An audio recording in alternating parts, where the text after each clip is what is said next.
Come with us on a musical journey through some of the most magnificent places on earth. Great towns and cities of Europe, steeped in history and beauty, and resounding with the stories and music of the world's great composers.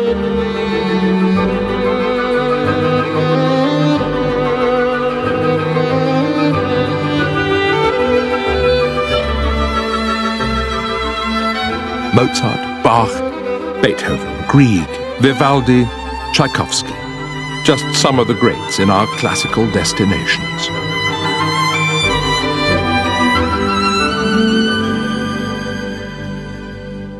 Hello, I'm Simon Callow, and I'm inviting you to join me on a musical and scenic journey to some of Europe's most beautiful places. We'll be following in the footsteps of the great classical composers, exploring their worlds, rediscovering their music. In fact, here today, I'm in the house of Jean Sibelius, our featured composer, the very place where he composed some of his most inspired music. But first, let's meet our other guides on the tour, who are just down the road, in front of a rather famous landmark.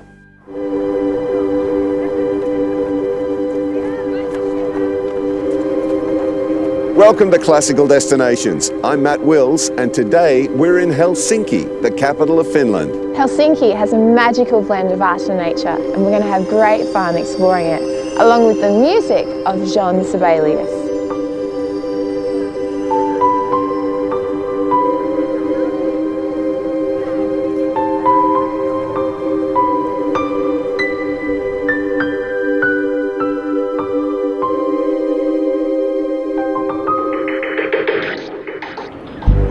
Finland has a population of 5.2 million, 20% of whom live in the Helsinki metropolitan area. Nearly 80% of Finland is either water or forest. Our journey will go from Helsinki, then flying north to Rovaniemi, the capital of Lapland, before we return to just north of Helsinki and the town, the home and museum of composer Jean Sibelius. This is the Hotel Camp, quite a renowned institution in Helsinki. Completed in 1887, the Hotel Camp has a great many stories to tell, and Jean Sibelius was probably responsible for most of them.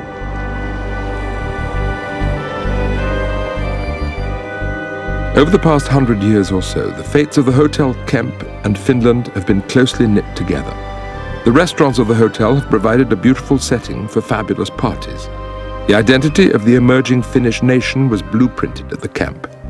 Important political issues have been decided and significant deals closed at its tables. The camp has a varied history. At one point in the middle of the last century, it was doubtful that the old place would survive, but survive it has, and under the present owners has been faithfully and painstakingly restored to many of its original specifications. But an old building is just an old building without the history of the lives which pass through. And one of those lives is that most famous of Finnish composers, Jean Sibelius. Johann Julius Christian Sibelius was born in Hämeenlinna, about 100 kilometers north of Helsinki, on December the 8th, 1865. His dissolute alcoholic father died when he was 2, leaving the rest of the family, himself, his elder sister, and young pregnant mother, Maria Carlotta, with a mountain of debt. They went to live with Maria Carlotta's mother, having lost all but a few of their earthly possessions to bankruptcy. At the time, Finland was part of the Russian Empire and was divided into 2 distinct classes of educated and uneducated. Most formal education was in Swedish, but change was in the air. In 1873, the first Finnish language school opened its doors in his hometown, and in a moment of foresight, his mother enrolled him. Now, this was very important for young Sibelius, because it opened up a whole new world of Finnish mythology to him, which fired his imagination and became foundational for much of his later work. About 30 years before Sibelius was born, a group of traditional Finnish folk songs and poems were gathered into one volume called the Kalevala. Now, the richness of this literature and its pathos were transformed by Sibelius into a 5-movement symphonic poem based on Kullervo. Jean, however, was not like this. A dreamer with a passionate love for nature and an extraordinary imagination, he was also given to sudden changes of mood, from excitable play to deep melancholy. Seems he had a gentle heart and an affectionate nature, but was not brilliant academically. But he had a passion for music and played the violin well. After finishing school in 1885, Sibelius came to Helsinki to study law. At the same time, he enrolled here, the Helsinki Music Institute, now the Sibelius Academy, and within a very short time, his legal studies faded from view.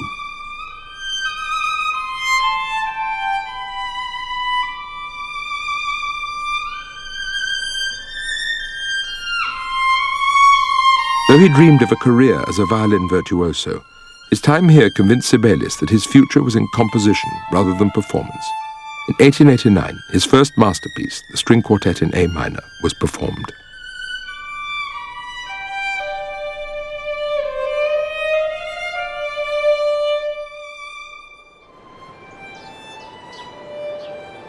Sibelius continued his studies in Berlin and Vienna while making his first sketches of the symphonic poem Kullervo. He conducted its first performance here in Helsinki in the spring of 1892. It was a resounding success, launching Sibelius' career as an orchestral composer and conductor.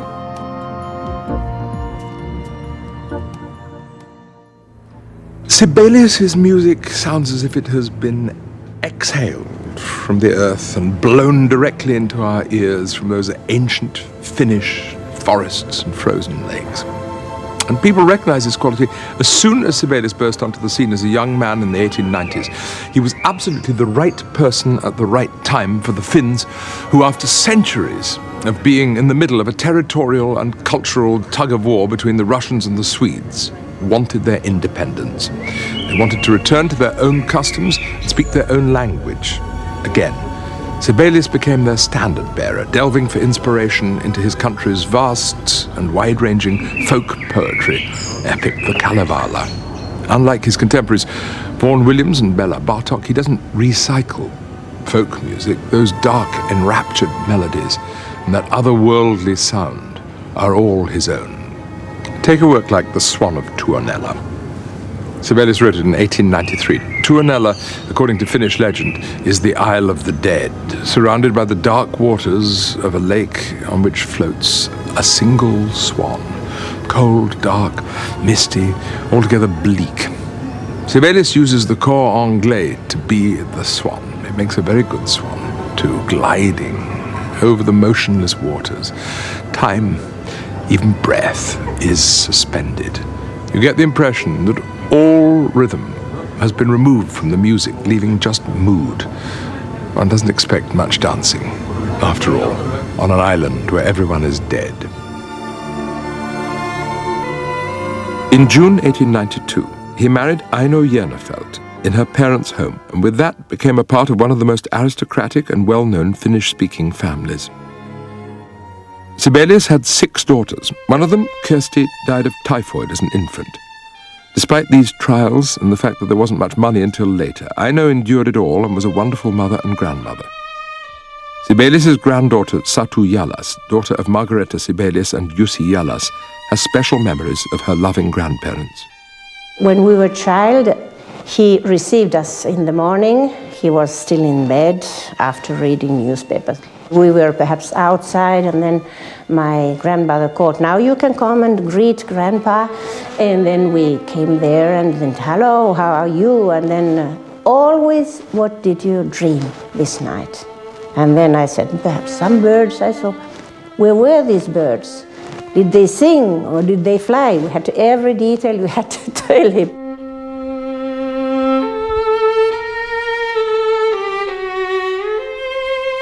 I played to him something. Sometimes he took my thumb, for instance, and just blew a little, and then he said, "What a tiny little finger, it must grow. You must go to Helmi and give some some food, that it becomes bigger."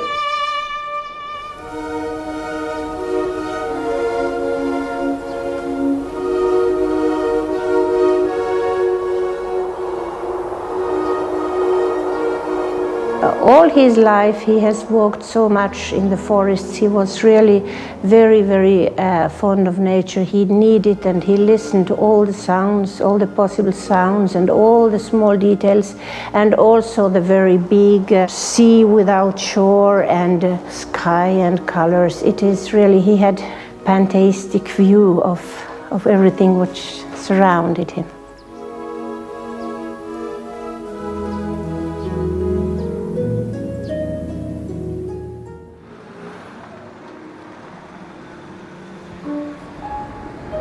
Helsinki is a good-natured city. It's small enough to have not to grapple with issues of pollution and traffic jams, but big enough to support a significant local culture. Of course, it helps if the people are friendly, and they are.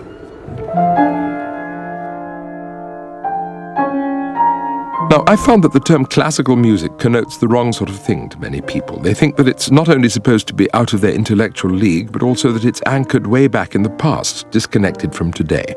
That's not at all how they feel about it here in Finland. Classical music is alive and well, and the composer Aino-Juhani Rautavaara is living proof. His works are played all over the world, convincing audiences to share his belief that great music is a glimpse of eternity through the window of time. Rautavaara gave up a window of his time to talk to classical destinations at his home in Helsinki.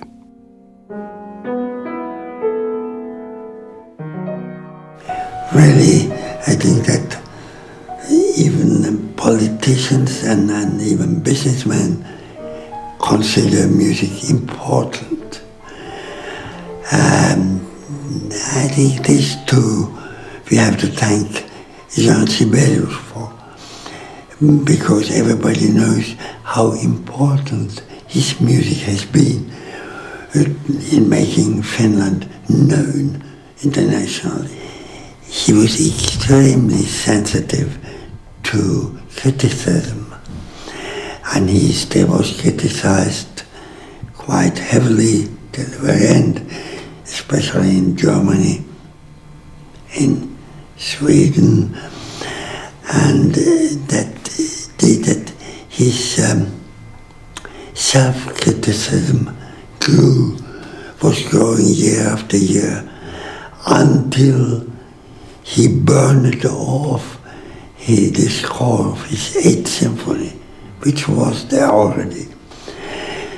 And that must have been 1942, during the war. He burned it. That's what his widow told later. Finland's a land of extremes. In summer, all around here, people are sunning themselves on harbour beaches, but even then, up north in Lapland, it can be snowing. The flight from Finland's capital, Helsinki, to Rovaniemi takes us due north over 700 kilometers, or 433 miles. There are many daily flight options. Flight time to reach this winter or summer wonderland is 80 minutes. But on arrival, you've entered another world. A world full of nature's finest offerings, vistas and landscapes. Lapland stretches across the northerly regions of Norway, Sweden, Finland, and into Russia.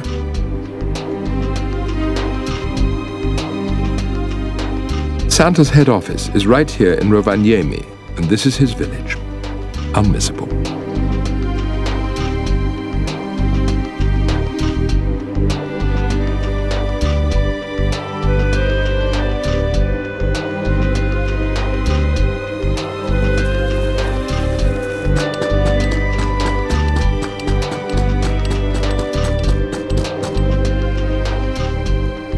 This cable above me marks the imaginary line which fills the heart with awe. This is the Arctic Circle, and everything north of this line in midsummer is bathed in perpetual daylight, while in midwinter there's no sun at all.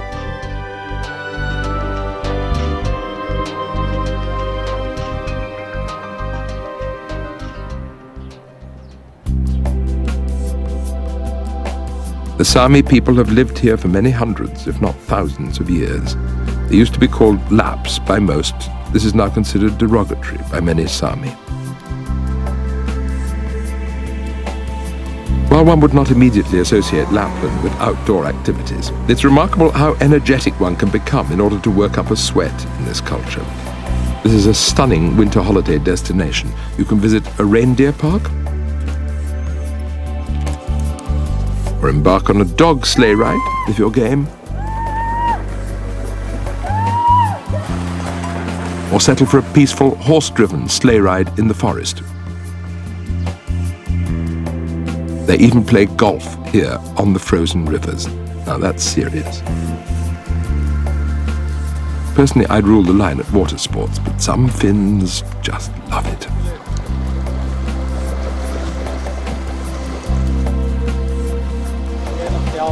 When you just see the beauty of this place, it gives you a bit of an indication and understanding of how men like Sibelius and Rautavaara could be so inspired by the beauty of the Finnish countryside that surrounded them.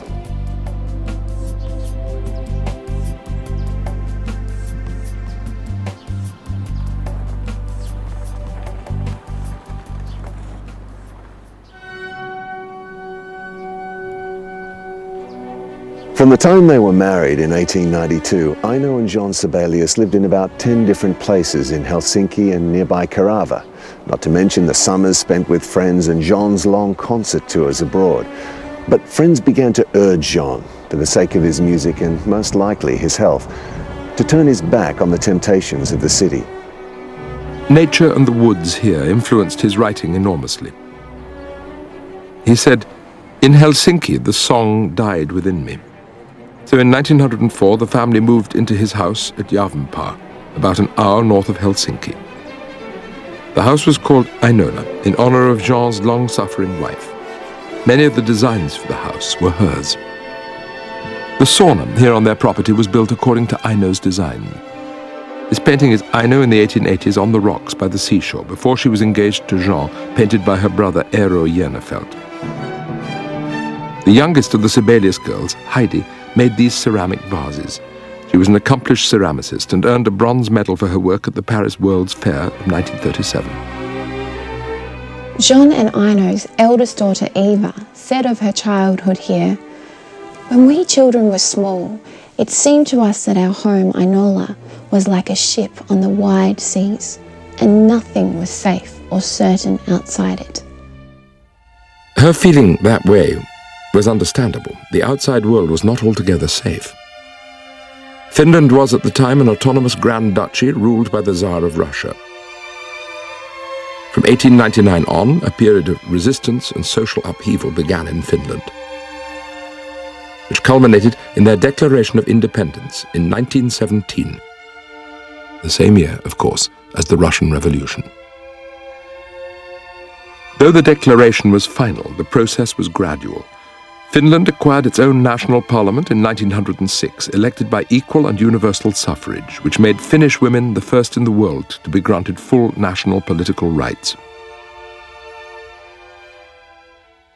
The big tune towards the end of Finlandia is one of the most famous in all classical music. It's big enough to have roused a whole people, to have embodied their aspirations, to have defined their determination. It was for them what Churchill's rhetoric was for Britain during World War II. Its scope is bigger than the sense of individual heroism that you get, say, in Puccini's Nessun Dorma from Turandot, and I dare say it's even bigger than the expression of national pride you find in something like Elgar's Land of Hope and Glory in my part of the world. There's pressure inside it. Cometh the hour, cometh the man. The Finns needed this music, and Sibelius was its conduit. You probably have to be Finnish to appreciate just how much Finlandia must have meant 100 years ago when Sibelius wrote it. It became almost de facto the Finnish national anthem during their push for independence. In fact, it bothered the Russians so much that they banned it from public performance. Fancy a nice tune like that being considered so dangerous. It must have helped, though, because the Finns won.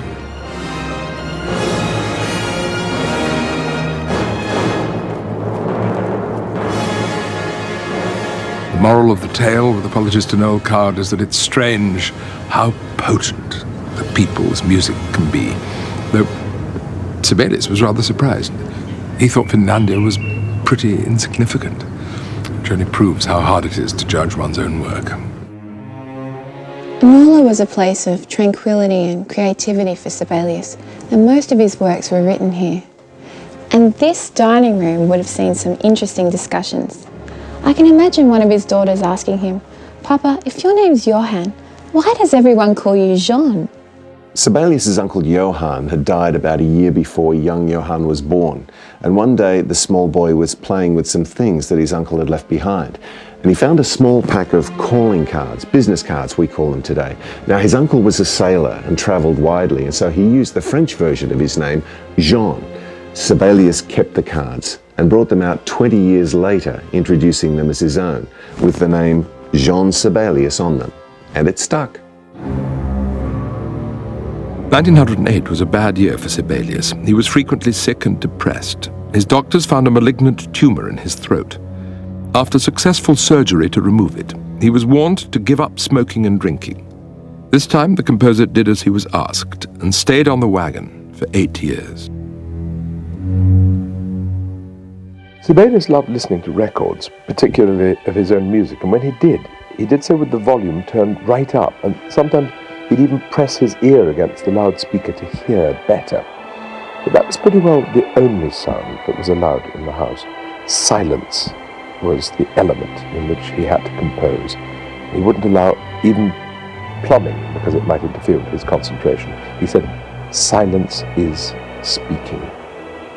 The only sound, in fact, that you could hear is the same sound you can hear today, which is that of the wind soughing through the trees, a sound which permeates so much of Sibelius's music. Sibelius was afraid of cancer and of dying, and this was reflected in his music. His Fourth Symphony was dark and brooding, full of depression, and it received a lot of negative criticism. He had a friend and patron at the time by the name of Axel Karpelan, who championed his cause and was the first to speak publicly in understanding of the difficult language of the Fourth Symphony. At one time, Karpelan rescued Sibelius from almost certain financial ruin. When he died in 1919, Sibelius lost a great friend and wrote in his diary, "For whom will I compose now?" Jean celebrated his 50th birthday in 1915 by conducting the premiere of his Fifth Symphony. Soon after, the family left Finland to distance themselves from the growing tensions associated with the Russian Revolution. Jean Sibelius's last published work was written in 1926. Then he effectively retired. In 1935, on the occasion of his 70th birthday, he made his last public appearance, and 7,000 guests, including 3 former presidents of the country, attended a concert in his honor. He lived to be 91. Some of his doctors might have been surprised to hear it, but as Jean said, "All of the doctors who told me not to smoke and not to drink have all died long ago, but I'm still living." In September 1957, he walked out into these woods and looked up to see a wedge of cranes flying south. He said, "Here they come, the birds of my youth." On the 20th of that month, he died of a cerebral hemorrhage here at Inola. At the very same time, Malcolm Sargent was conducting his Fifth Symphony at the University Assembly Hall in Helsinki.